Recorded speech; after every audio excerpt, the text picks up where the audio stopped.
ఉన్న బంగారాన్ని విడిపించి ఆ రోజు ఆన్లైన్ రేటుకే మేము కొంటాం. Sharma gold company.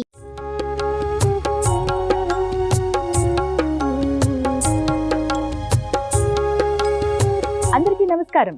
Temple tour with Gitanjali కార్యక్రమానికి స్వాగతం. మన పురాణాల ప్రకారం ఒక్కో ఆలయ దర్శనం ఒక్కో దోష నివారణ. శ్రీనివాసుని నామ స్మరణమే శ్రీకరం బహుశుభకరం. బల్లి దోషం తొలగాలంటే ఈ దేశంలో కేవలం 2 ఆలయాలు.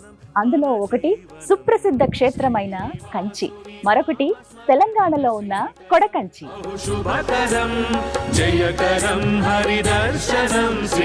దాదాపుగా 1000 సంవత్సరాల చరిత్ర కలిగినటువంటి స్వయంభూ శ్రీదేవి భూదేవి సమేత ఆది నారాయణ స్వామి దేవాలయం కొడకంచి గ్రామంలో ఉందండి. సంగారెడ్డి జిల్లా పటాన్ చెరువు నుంచి 20 కిలోమీటర్లు ఉంటుంది. హైదరాబాద్ నుంచి వచ్చే వారికి 35 కిలోమీటర్ల దూరంలో ఈ సుందరమైన ఆలయం ఉంది.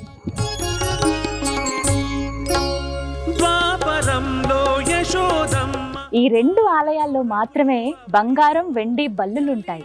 అవి స్పృశించినంత మాత్రానే బల్లి దోషాలు తొలగిపోతాయని చెబుతారు. అందుకే ఇవాల్టి టెంపుల్ టూర్ విత్ గీతాంజలి కార్యక్రమంలో ఈ ఆలయ దర్శనం చేసుకుందాం, ఆ వెండి బంగారు బల్లుల్ని కూడా స్పృశిద్దాం. రండి. జయకరం హరి దర్శనం శ్రీలోకనం.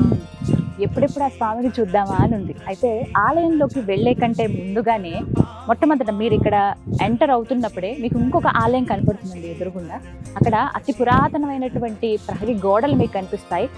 అంటే మొత్తం అంతా కూడా టెంపులే. ఆ లోపలికి చూసుకుంటే కనుక ఈ ఆలయానికి క్షేత్ర పాలకుడైనటువంటి హనుమంతుడిని మనం దర్శించుకోవచ్చు.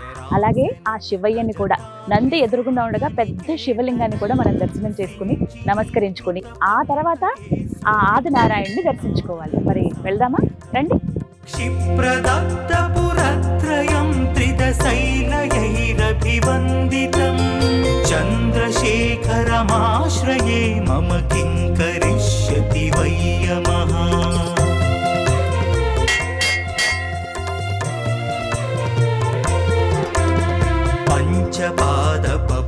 ఆంజనేయ స్వామి ఆలయంలో ఒక అద్భుతాన్ని మీరు చూడొచ్చండి. పెద్ద రావి చెట్టుగో ఎంత పెద్దదో చూడండి. ఇలా పట్టుకున్నా కూడా సరిపోదు, అంత పెద్దది. దగ్గర దగ్గర 200 years ఉంటాయి ఈ వృక్షానికి అని చెప్తున్నారు ఇక్కడ గ్రామస్తులు ఎవరైతే ఉంటారో వాళ్ళని అడిగితే. చాలా పెద్ద చెట్టు.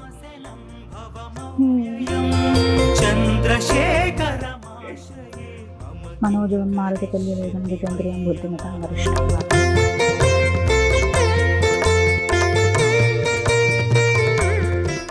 ఆంజనేయ స్వామి వారిని దర్శించుకున్న తర్వాత అలాగే ఇక్కడ పెద్ద శివలింగం కూడా ఉందండి. ప్రతిష్ఠించినటువంటి శివలింగమే. భక్తులు ఎవరైతే వస్తారో చక్కగా వారంతటి వారే అభిషేకాలన్నీ కూడా ఇక్కడ నిర్వహించుకోవచ్చు, అలంకరించుకోవచ్చు. దీపం పెట్టడం ఇవన్నీ ఇక్కడే చేస్తూ ఉంటారు, గమనించవచ్చు.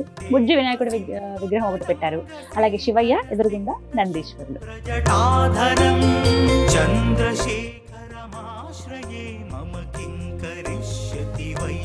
హర హర మహాదేవ.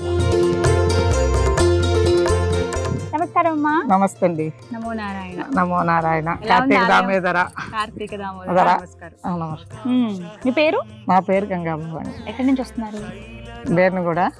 ఎలా ఉంది ఆలయం? ఆలయం చాలా బాగుంటుంది, పురాతనం. ఎప్పటి నుంచో మేము 40 సంవత్సరాల నుంచి ఇక్కడ వస్తున్నాం. 40 years నుంచి వస్తున్నాం. ఇక్కడే మా టెంపుల్ అయింది. బాగుంటది.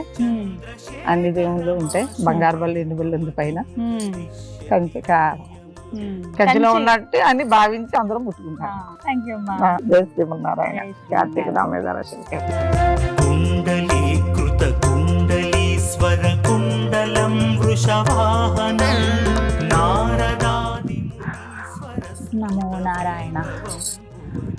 ఎంత ప్రశాంతంగా ఉందోనండి. వాతావరణం కూడా చాలా అనుకూలించిందని చెప్పుకోవాలి. ఆలయం లోపలికి అడుగు పెట్టడమే ఏదో ఒక వైకుంఠానికి అడుగు పెట్టామా, ఇంకా స్వామిని చూడబోతున్నామా అనే ఒక భావన అయితే నన్ను అల్లుకుంది. అలా ముందుకు వస్తూ ఉంటే ఆలయం లోపలికి అలా అడుగు పెట్టగానే చుట్టూ ప్రహరీ గోడలతో ఉన్నటువంటి ఒక పుష్కరిని మీరు గమనించవచ్చు. ఇగో ఇలా లోపలికి ఇలా ఎంట్రన్స్. కానీ గోడలన్నీ చూస్తున్నారు కదా, అతి పురాతనమైనవి. అప్పటి ఆ ఫీల్ ఉంచేందుకు అలా వదిలేశారంతే. వాటికి ఇంకా ఏమి మరమ్మతులు అలాంటివి ఏమి చేయకుండా. ఇదంతా కూడా పుష్కరిణి. ఇక్కడి నుంచే ఎవరైతే దర్శనానికి వెళ్తారో వారు వచ్చి కాళ్ళు కడుక్కొని, లేదా కొంతమంది అయితే ఇక్కడే స్నానాలు చేస్తూ ఉంటారు. అలాగే నీళ్లు కొద్దిగా ప్రోక్షణ చేసుకుని ఆ శ్రీదేవి భూదేవి సమేత ఆది నారాయణుడు దర్శించుకోవడానికి వెళ్తారు. ఇక్కడ నుంచి చూడండి ఆలయ ప్రకారం మొత్తం ఎంత సుందరంగా కనపడుతుందో. చాలా పెద్ద ఆలయం అండి, అని చాలా మందికి తెలియలేదు. వస్తే గనక ఒక దివ్యమైన అనుభూతికి లోనవుతారు మీరు. ఆ స్వామి దర్శనం కావచ్చు, ఈ వాతావరణంలో గడపడమే ఒక అదృష్టం. గోవింద గోవింద గోవింద గోవింద శ్రీ శ్రీనివాస గోవింద శ్రీత నారాయణ. 1000 ఏళ్ల చరిత్ర కలిగినటువంటి ఆలయం అండి ఇది. ఎన్నో విశేషాలు ఉన్నాయి. స్వామి అమ్మవారిని దర్శించుకున్న తర్వాత ఆ వివరాలు మాట్లాడుకుందాం. శ్రీ శ్రీనివాస భలే సుందరంగా ఉందండి. నాకు ఒక్కసారి తిరుమల గుర్తొచ్చింది.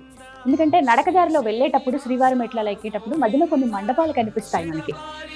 అలాగే ఉన్నాయి ఇక్కడ కూడా. ప్రధాన ద్వారం ఏదైతే ఉందో అక్కడి నుంచి అలా ముందుకు వస్తూ ఉంటే 2-3 మండపాలు మీకు కనిపిస్తాయి. ఖచ్చితంగా అవన్నీ గమనించి వెళ్ళండి. అలా వెళ్ళగానే ఒక పెద్ద కొండని కూడా మీరు చూడొచ్చు. మొత్తానికి ఆలయం లోపలికి అడుగు పెట్టేశాము.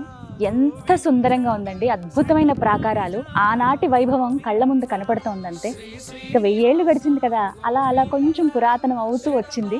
కానీ చాలా దివ్యంగా అందంగా కనిపిస్తోంది నాకైతే. ఇక్కడ చూసారా, ఈ కొండపైనే స్వయంభూగా శ్రీదేవి భూదేవి సమేతంగా ఆ ఆది నారాయణుడు వెలిసింది. ఎప్పుడెప్పుడు ఆ స్వామి దర్శనం చేసుకుందామా అని ఉంది. ఇక ఆలస్యం ఎందుకు, వెళ్దామా మరి. నమో నారాయణ. నిత్యము పలికేము గోవింద. స్వామి అపర భక్తుడు. ఆ గరుత్మంతుడిని ముందుగా మనం దర్శించుకోవాలండి.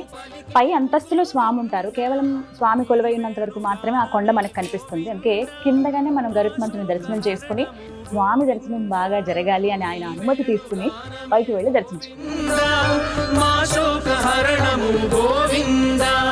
శ్రీ శ్రీనివాస గోవింద. చుట్టూ పొలాల మధ్యలో ఈ కొడకంచి గ్రామంలో తెలంగాణ కంచిగా పేరు పొందినటువంటి శ్రీదేవి భూదేవి సమేతంగా ఆదినారాయణుడు వెలిసి ఉన్నారండి. అన్ని అద్భుతాలే. ఇక్కడ ఈ వృక్షాన్ని చూసారా, ఎంత పెద్దదో. 2 వృక్షాలు కలిసి ఉన్నాయి. వీటికి కూడా దగ్గర 200 ఏళ్ల చరిత్ర ఉండొచ్చని చెబుతున్నారు ఇక్కడ స్థానికులు, గ్రామస్తులు కూడా. కానీ ఎంతో సుందరమైన ప్రశాంతమైన వాతావరణం అండి.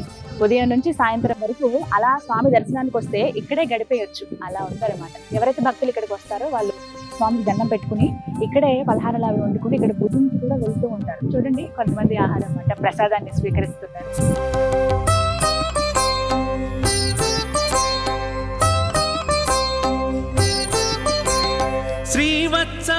మనం అలా పైకి స్వామిని దర్శించుకోవడానికి వెళ్తూ ఉంటే ఇక్కడ చూడండి ఎంత సుందరంగా కనిపిస్తుందో. అదంతా చెరువు, అటువైపు అంతా పచ్చిక బయళ్ళు, దూరంగా కొండలు. భలే అద్భుతంగా ఉంది కదా.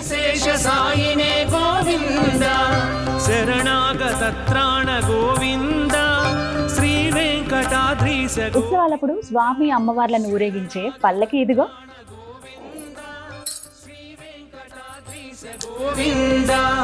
శ్రీ శ్రీనివాస. స్వామికి ఎదురుగుండనే మనం గమనించవచ్చు రాతి ధ్వజస్తంభం అండి, అలాగే గరుడ స్తంభం. శ్రీ శ్రీనివాస గోవింద శ్రీత పారిజాత గోవింద గోవింద గోవింద గోవింద గోవింద. గర్భాలయం దగ్గరికి వచ్చేసాము. ఆ స్వామి అమ్మవార్లను దర్శించుకునే సమయం ఆసన్నమైంది. వెళ్దామా మరి. నమో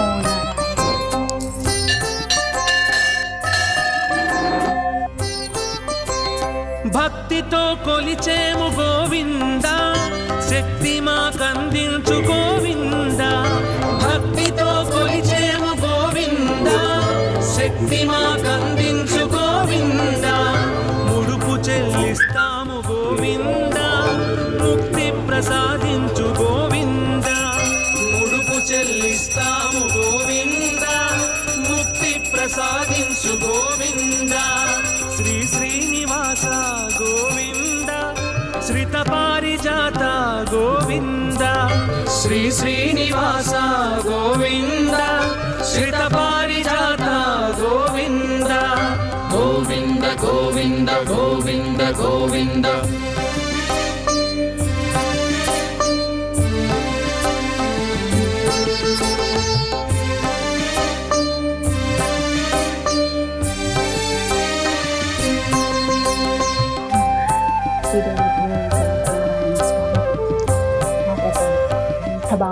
మరి స్వామి ధగధగా మెరిసిపోతున్నారంతే. శాంతాకారం భుజగశయనం పద్మనాభం సురేశం విశ్వాకారం గగన సదృశం ఏకవర్ణం శుభాంగం లక్ష్మీకాంతం కమలనయనం యోగి హృదయానగమ్యం వందే విష్ణుం భవభయహరం సర్వలోకైకనాథం. నమో నారాయణ. గోవింద ఆనంద నిలయుడా గోవింద ఆశ్రితావత్స. ఎటువంటి బల్లి దోషాలనైనా తొలగించేటువంటి బంగారు వెండి బల్లిని స్పృశించే అవకాశం ఈ తెలంగాణ కొడకంచిలో మాత్రమే మనకు లభిస్తుందండి. శ్రీ శ్రీనివాస గోవింద శ్రీత పారిజాత గోవింద శ్రీ శ్రీనివాస గోవింద. అందుకే అంటారు, కంచి దాకా వెళ్ళలేని వాళ్ళు ఈ తెలంగాణ కంచికి రండి, ఆ ఆది నారాయణుని దర్శించుకోండి, బంగారు వెండి బల్లిని స్పృశించి మీ బల్లి శాపాలను ఆ దోషాలను పోగొట్టుకోండి అని. నమో నారాయణ.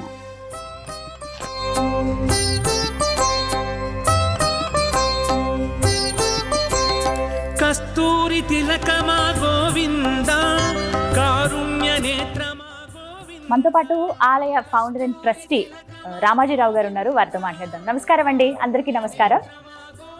చాలా సుందరంగా అద్భుతంగా ఉందండి ఆలయం. స్వామివారిని చూస్తున్నంతసేపు ఇంకా వైకుంఠంలో ఉన్నామా అనే భావన కలుగుతోంది. అంత దివ్యంగా ఉన్నారు స్వామి. అయితే ప్రత్యేకంగా ఆలయ విశేషాలు తెలియజేస్తే, ఈ సంవత్సరాల చరిత్ర అంటున్నారు, ఆ వివరాలు తెలియజేయండి.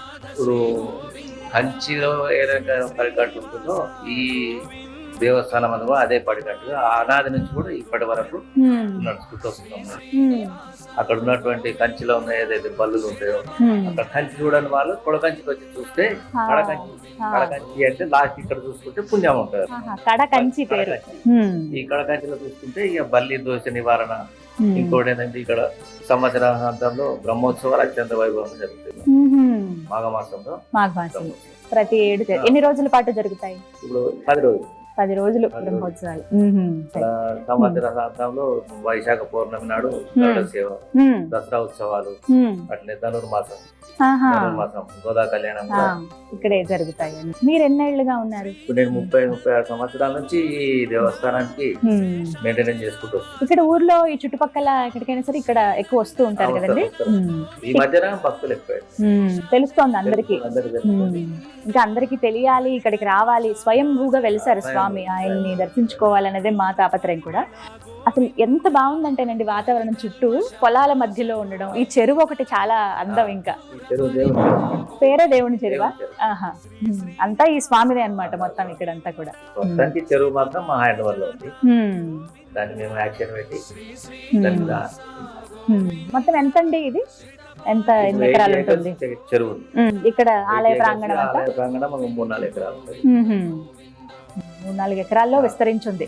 అక్కడ స్టార్టింగ్ నుంచి చూస్తుంటేనే ఆ పురాతన వైభవం తెలుస్తోంది. గోపురాలు కానీ అవన్నీ కూడా, ఈ కొండ కానీ ప్రతి ఒక్కటి. ఆలయ చరిత్ర ఏంటి వివరించండి. చరిత్ర మా తాతగారు పూర్వంలో మా తాతగారి కళలో వచ్చి, నేను ఇక్కడ వెలుస్తాను, ఫలానా మంబాపూర్ అడవిలో ఉన్నాం, గట్లల్లా పుట్టలో ఉన్నా, మీరు వచ్చినాక తీసుకోవాలని చెప్పి తాతగారి కళలో చెప్తే, ఆయన ఏం చేసినట్టు మా పాలెళ్ళందరూ కలిసి పోయి అక్కడ పక్షి పోయి గరుడ పక్షి పోయి అక్కడ వాళ్ళు అక్కడ పుట్ట మీద తవ్వుతే ఈ స్వామివారు కనబడతారు. స్వామివారు కనబడితే అక్కడ నుంచి తీసుకొచ్చి చీకటి అయిపోయినాక ఎడ్ల బండి వచ్చి ఇక్కడ ఆగిపోయినాయి. ప్లేస్ ఇక్కడ ఆగిపోయింది చేను. ఆ రాత్రి ఇక్కడనే బస్ చేసి స్వామివారి పోయి గుర్తుగా స్వయంగా నేర్చి. చాలా చక్కగా వివరించారండి. ఇంకా అందరికీ తెలియాలి ఆలయం గురించి అనేది మా తాపత్రయం కూడా. స్వామి అనుగ్రహం ఎప్పుడు మీ పైన ఉండాలని మనస్ఫూర్తిగా కోరుకుంటున్నాను. నమస్కారం. నమస్కారం అండి. ఎక్కడి నుంచి వస్తున్నారు మీరు? హైదరాబాద్. ఓకే. ఎలా తెలిసింది తెలంగాణ? ఆదినారాయణ స్వామి చాలా అద్భుతంగా ఉంటుంది టెంపుల్. ఇక్కడే కాకుండా వెనికి రాలని అక్కడ కూడా ఉంటుంది. ఇది ప్రాసెస్ తోని అక్కడ కూడా చూసాము. నెట్ లో చూసేసరికి ఇక్కడ తెలిసింది చాలా బాగుంటుంది. బాగుంది, చాలా ఎలా అనిపించింది లోపల దర్శనం? చాలా బాగుందండి. వెండి బల్లి, బంగారం బల్లి మనకి కంచిలో చూస్తాం కదా, అదే మాదిరిగా మనం వెళ్ళాలంటే చాలా ప్రయాణంతో కూడుకుంది. ఇక్కడ ఏంటంటే బాగుంది కాబట్టి, దగ్గరలోనే ఉంటుంది కాబట్టి తీసుకొని వచ్చాం, ఫ్యామిలీతో వచ్చాం. చాలా బాగుంది. థ్యాంక్ యూ అండి. వెంకటేశ్వర గోవింద పరమాత్మ నీవే. నమస్కారం అమ్మా. హాయ్ అమ్మా. మీ పేరు? మా పేరు సంతోషమ్మ. సంతోష్. ఎక్కడ ఉంటారు మీరు? మరి ఇక్కడనే కొడుకంచి. కొడకంచె. ఎంత అదృష్టం ఇది, స్వామివారు కొలువైనటువంటి ఆ ఊర్లోనే ఉన్నారు. ఆ ఊళ్ళోనే ఉంటాము, వస్తాం, దర్శనం చేసుకుంటాము, మంచిగా పోతాం. ఎప్పుడెప్పుడు వస్తూ ఉంటారు మీరు దర్శనానికి? మేము సోమవారం, శనివారం, ఏదైనా పండుగలు అయితే. ఇక్కడ ప్రత్యేకంగా ఏమేమి జరుగుతాయి? మంచిగా ఆదినారాయణ స్వామి ఉంటాడు, అలవేలి మంగమ్మ ఉంటది, ఏదనుకుంటే అదే అవుతుంది. మీరు మొక్కుకున్నారా అలా? మొక్కుకుని మీకు నెరవేరని ఏంటి చెప్పండి. వస్తుంటాం. ఇక్కడ ప్రత్యేకమైన రోజులు ఏంటి? పండగలప్పుడు ఏ పండగలు బాగా చేస్తారు? వైకుంఠ ఏకాదశి ప్రతి సోమవారం, ప్రతి శనివారం మంచిగా చేస్తాం. శనివారం కూడా. అంటే ఇంకా అందరికి తెలిస్తే బాగుంటుంది కదా ఆలయం గురించి. పట్టించుకొని పబ్లిక్ లోకి వేస్తే మా గుడి కూడా డెవలప్ అవుతుంది. తప్పకుండా మా ప్రయత్నం కూడా అదే. థ్యాంక్ యూ అమ్మా. పాహి మాం గోవింద రక్ష మాం. నమో నారాయణ. చాలా చక్కటి దర్శనం అయిందండి. ఏంటో కొన్ని వెళ్ళే జరుగుతాయి అనిపిస్తుంది. స్వామి ఇక్కడ దాకా రప్పించుకున్నారా అని. నార్మల్గా విన్నానంతే. తెలంగాణ కంచి అని ఒక ప్రాంతం ఉంది, అక్కడ వెండి బంగారం బల్లులు ఉంటాయి, అందులో స్వయంభూగా వెలిసిన స్వామి ఉంటారు. అది చాలా విచిత్రంగా ఆయన అక్కడ వెలిసారని చెప్పి విన్నాను. వచ్చి చూస్తే అసలు ఎంత సుందరమైన ఆలయం. మీకు ప్రారంభం నుంచి మీరు చూస్తున్నారు కదా ప్రాకారాలు కానీ అవన్నీ కూడా 1000 సంవత్సరాల క్రితం వండి అన్నీ కూడా ఇప్పటికీ చూసుకుంటే. కానీ నూతనంగా అనిపిస్తూ ఉన్నాయి. పైకి అలా వచ్చే కొద్దీ కూడా ఒక్కసారి అలా లోపలికి అడుగు పెడుతూ ఉంటే మనకు ఆ ద్వారాలు బంగారంలాగా దగదగా మెరిసిపోతాయండి. జయ విజయాలు అలా ఉండగా మనం 2 ద్వారాలు అలా వెళ్తే 3వ ద్వారం అవతల స్వామి అలా కొలువై ఉంటారనమాట. నెమ్మదిగా అవి దాటుకుంటూ వెళ్తూ ఉంటే మధ్యలోనే మనకి కనిపిస్తుంది. అంటే సాధారణ భక్తులు ఎవరైతే ఉంటారో వచ్చే వాళ్ళందరూ కూడా అక్కడి నుంచే మనం దర్శించుకోవాలి ఆ ఆదినారాయణని. అక్కడే పైకి చూస్తే కనుక బంగారం వెండి బల్లీలు అలా స్పృశించగలిగాను. బల్లి దోషాలు పోవాలంటే మన దేశంలో ఉన్న 2 ఆలయాల్లో కడకంచి కూడా ఇది. కడకంచి అని అంటారంట, అందరూ కొడకంచి అని పిలుస్తారు. కానీ అంటే చివరిగా ఆ కంచి దర్శనం చేసుకున్న తర్వాత చివరిగా ఈ కంచిని దర్శనం చేసుకోవాలనేది ప్రధాన ఉద్దేశం అనమాట. అలా వెండి బంగారం బల్లిని స్పృశించుకుంటూ స్వామిని అక్కడి నుంచి దర్శించుకోవచ్చండి. కొంచెం స్పెషల్ పర్మిషన్ అడిగి లోపలి దాకా వెళ్ళగలిగాను. ఇక్కడ నుంచి చూస్తూ ఉండండి, ఉత్సవమూర్తి కింద ఉంది. అలా స్వయంభూగా వెలిసినటువంటి శ్రీదేవి భూదేవి సమేతంగా ఆ ఆది నారాయణుడు ఎంత దివ్యంగా ఉన్నారో. రాతికే కదండి ఆయన వెలిసింది, నల్లగా ఉంది విగ్రహం. అంటే దానికి కవచంలాగా వేశారనమాట. బంగారంలో దగదగా మెరుస్తున్నారు. 2 దేవేర్లను పట్టుకుని స్వామి ఎంత ముద్దుగా కూర్చున్నారో. కిరీటాలు కానీ అవన్నీ కూడా ఇంక నిమగ్నం అయిపోతారు స్వామిలోనే. స్వామి అమ్మవారిని అలా చూడటమే. ఆ ఉత్సవమూర్తి ఏవైతే కార్యక్రమాలు జరుగుతాయి అప్పుడు ఆ ఉత్సవమూర్తి కానీ మిగతావన్నీ చేస్తూ ఉంటారు. అలాగే గర్భాలయం లోపల ఇంకోటి గమనించవచ్చు, ఆళ్వార్ల సన్నిధి అని ఉంటుంది. అలాగే ఇంకొక పక్కగా గోదాదేవి అలాగే లక్ష్మీ అమ్మవారు అంటే శ్రీదేవి భూదేవి అమ్మవార్లు అక్కడ ఉంటారు. విగ్రహాలు ఉత్సవమూర్తులు అక్కడ ఉంటాయి. అతి పురాతనమైందని అర్థమవుతుందండి. అభిషేకం చేసిన నీళ్ళని కూడా గుట్ట కిందకి అలా వెళ్ళిపోతాయి. అది కొంచెం పక్కగా మనం గమనించవచ్చు, అలా జారుతున్నట్లుగా కూడా. ఎంత బాగుందో, ఎంతటి అనుగ్రహం అంటే చూడండి. ఇది స్వామివారిపై వేసినటువంటి పైపంచ. గో అమ్మవార్లు 2 నాకు బ్లౌజ్ పీస్ పెట్టారు. ఇంటికి ఆడపిల్ల వస్తే పెడతారు కదా, ఎప్పుడు వెళ్ళినా అమ్మ బాలే చూసుకుంటుంది నన్ను. అలా ఈసారి కూడా. అలాగే ప్రసాదం నిజంగా జన్మ ధన్యమైనట్టే. ఇలాంటి ప్రాంతాలను దర్శించుకోవటం అనేది అంటే పూర్వజన్మ సుకృతం అంటారు కదా, అలా ఉంటేనే కానీ ఇక్కడికి రాలేమండి. చాలా దివ్యమైన అనుభూతి నాకైతే. నమో నారాయణ. శ్రీనివాస గోవింద శ్రీత పారిజాత. స్వామి ఇక్కడ చాలా విచిత్రంగా వెలిసారని చెప్పాను కదా. సుమారుగా 1000 సంవత్సరాల క్రితం అండి అల్లాని రామాజీరావు అనే విష్ణు భక్తుడు ఎవరైతే ఉన్నారో వారికి కలలో స్వామి కనిపించారట. మందాపురం అనేటువంటి ఒక అటవీ ప్రాంతంలో ఒక పుట్టలో నేనున్నాను, వెలికి తీసి నాకు ఆలయాన్ని నిర్మించండి అని చెప్పారట. ఇక స్వామి కళ్ళలోకి వచ్చి చెప్తే ఇంకా ఆ రాత్రి నిద్ర పట్టలేదు, ఎప్పుడెప్పుడు తెల్లవారుతుందా అని ఆ భక్తుడు అలా వెయిట్ చేసి ఉంటే తెల్లారేసరికి ఎక్కడ అటవీ ప్రాంతం అని చెప్పి మందాపురం అనే ప్రాంతంలో వాళ్ళ తోడబుట్టిన వాళ్ళు అందరినీ కలుపుకుని తీసుకుని వెళ్ళి చాలా వెతికారట. ఎక్కడా స్వామి జాడ కనిపించలేదు. మందాపురం అన్నారు, ఇక్కడే అన్నారు. అటవీ అంటే ఎంత పెద్దదో తెలుసు కదా. అలా వాళ్ళు ఉదయం నుంచి సాయంత్రం దాకా వెతికి కలిసిపోయి అక్కడే విశ్రమించారట. నిద్రపోతుంటే మళ్ళీ స్వామి వారి కల్లోకి వచ్చి, నువ్వు కంగారు పడాల్సిన అవసరం లేదు, నువ్వు సరైన ప్రాంతానికే వచ్చావు, కానీ నీకు సులువుగా దొరికే విధంగా అంటే నేను ఎక్కడున్నానో ఒక ఇది చెప్తాను నీకు అని చెప్తారంట. ఏంటి అని అంటే నువ్వు ఉదయం లేచేసరికి గరుడ పక్షి ఎక్కడైతే తిరుగుతూ వచ్చి ఒక ప్రాంతం దగ్గర వాలుతుందో అక్కడ నేను ఉన్నట్టు అంటారంట స్వామి. ఇక అలాగే తెల్లవారు లేచిన వెంటనే గరుడ పక్షి దర్శనమిచ్చింది. స్వామి నిజంగా నువ్వే మాకు దారి చూపిస్తున్నావు అనుకుని వచ్చిన వాళ్ళందరూ, రామాజీరావు గారు ఎవరైతే ఉన్నారో వారితో పాటు వారి సోదరులందరూ కూడా వెతకగా ఆ గరుడ పక్షి వెనకాల వెళ్ళగా ఒక పుట్ట దగ్గర ఆ పక్షి ఆగింది. తీరా ఆ పుట్టంతా తొలిచి చూస్తే ఇంకేముంది, శ్రీదేవి భూదేవి సమేతంగా స్వామి అలా దర్శనమిచ్చారండి. అసలు ఎంత అదృష్టమో కదా. ఇక సరే అని స్వామిని అక్కడి నుంచి అలా తీసుకొస్తూ మేము ఉన్న ప్రాంతంలో స్వామిని మేము అక్కడే ప్రతిష్ఠించుకుంటాము, ఆయన స్వయం వ్యక్తమయ్యారు కదా అని అనుకుంటే, అన్నదమ్ములు కదా మేము కొలుచుకుంటాం స్వామిని, మా ప్రాంతంలో పెట్టాలని చిన్న వాగ్వాదం జరిగింది. ఇలా కాదు, ముందుగా మనం ఇక్కడి నుంచి అయితే తీసుకుని వెళ్దాం మన ఊరి దగ్గరికి, ఎక్కడ ప్రతిష్ఠించుకోవాలనేది మనం నిర్ణయించుకుందామని.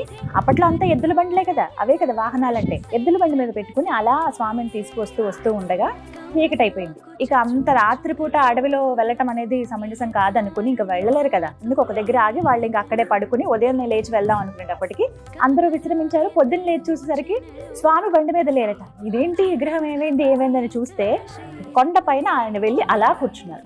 ప్రస్తుతం మనం ఎక్కడైతే స్వామిని దర్శించుకుంటున్నామో గర్భాలయంలో కొండపైన, అక్కడే ఆ స్వామి వెలిసారటండి. ఆహా, అసలు అందరూ ఆశ్చర్యపోయారు. ఇదేంటి, మనమేమో బండి మీద ఉంచితే అసలు స్వామి అక్కడికి వెళ్ళి ఎవరు పెట్టారంటే ఎవరు పెట్టలేదు. ఇది ఆ స్వామి నిర్ణయం, ఈ కొండపైన ఆయన ఉండాలి, ఇక్కడ భక్తులను అనుగ్రహించాలి అని. ఇంకేముంది, ఇక అప్పటి నుంచి 1000 సంవత్సరాలుగా స్వామి నిత్యం పూజలు అందుకుంటూ ఉన్నారు. ఇంత సుందరంగా ఉంటారండి మూర్తి అయితే. మీరు ఖచ్చితంగా రండి, ఒక దివ్యమైన అనుభూతికి లోనవుతారు. దాంతోపాటుగా ఇక ఆ తర్వాత అందరినీ, పెద్దవారిని, పూజల్ని, అలాగే గౌరవనీయులైనటువంటి పీఠాధిపతులని వాళ్ళందరినీ ఆహ్వానించి చెప్తే ఇది చాలా దివ్యమైన క్షేత్రం, స్వామి స్వయంగా ఉండాలని కోరుకున్నటువంటి ప్రాంతం అని చెప్పి ఇక్కడే వెండి బల్లి, బంగారు బల్లిని ఏర్పాటు చేయటం, అలాగే వివిధ పూజా కార్యక్రమాలు చేసి ప్రతిష్టాపనలన్నీ చేసిన తర్వాత అప్పటి నుంచి నిత్యం పూజలు జరుగుతున్నాయండి. అక్కడి నుంచి చూసుకుంటే కంచికి ఎవరైతే వెళ్ళలేరో వాళ్ళందరూ కూడా ఎక్కడ వెండి బంగారు బల్లిని సృష్టించచ్చు అని చెప్పి ఇక్కడికి రావడం ప్రారంభించారు. అందుకే ఈ ప్రాంతాన్ని కడకంచిని తెలంగాణ కంచిగా చెబుతూ ఉంటారనమాట. కంచి వెళ్ళిన వాళ్ళు ఈ ప్రదేశానికి వస్తారు, వెళ్ళలేని వాళ్ళు కూడా వచ్చి ఈ బంగారు వెండి బల్లిని స్పృశిస్తూ ఉంటారు. అదనమాట 1000 ఏళ్ల చరిత్ర కలిగినటువంటి ఆలయం ఇది. స్వయం వ్యక్తమైనటువంటి స్వామివారు శ్రీదేవి భూదేవి సమేత ఆదినారాయణుడు.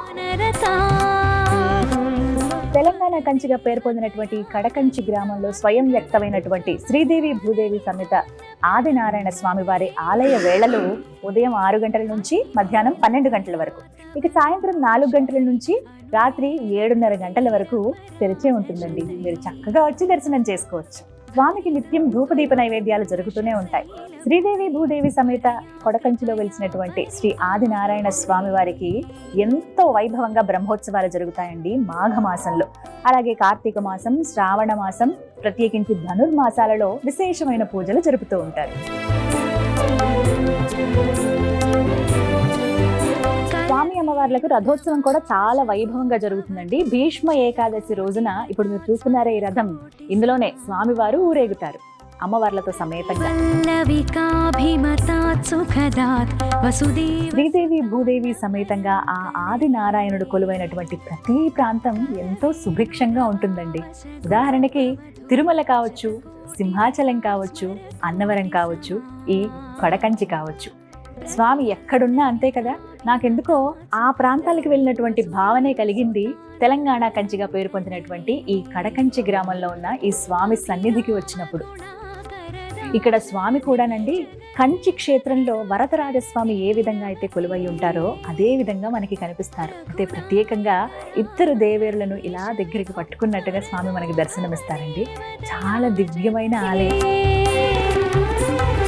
చూసారుగా, ఎంతో మహిమాన్వితమైన భారతదేశంలో 2వ కంచి తెలంగాణ కడకంచి. ఈ ఆలయాన్ని దర్శించుకున్నారుగా. 1000 సంవత్సరాల చరిత్ర కలిగినటువంటి స్వయంభూగా వెలిసిన శ్రీదేవి భూదేవి సమేత ఆదినారాయణుడి దర్శనం మీ అందరికీ కలగాలని మనస్ఫూర్తిగా కోరుకుంటున్నాను.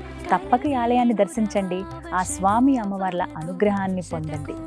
ఇది ఇవాల్టి టెంపుల్ టూర్ విత్ గీతాంజలి. మరో దివ్యమైన ఆలయ విశేషాలతో మళ్ళీ మీ ముందుకు వస్తాను. నమో నారాయణాయ.